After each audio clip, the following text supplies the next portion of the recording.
ઘણા જંગલના મધ્યમાં એક શક્તિશાળી વાઘ અરિયાન રહેતો હતો. એક દિવસ જંગલમાં અજાણી ગર્જના સંભળાઈ. ઝાડો ઉપર અજાણી મશીનો ઉડતી હતી.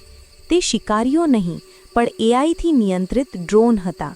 અરિયાને જોયું કે ડ્રોન જંગલના પ્રાણીઓને પકડવા આવ્યા છે. અરિયાને ઊંચી દહાડ કરી અને ઝડપથી એક ડ્રોનને નીચે પાડી દીધો.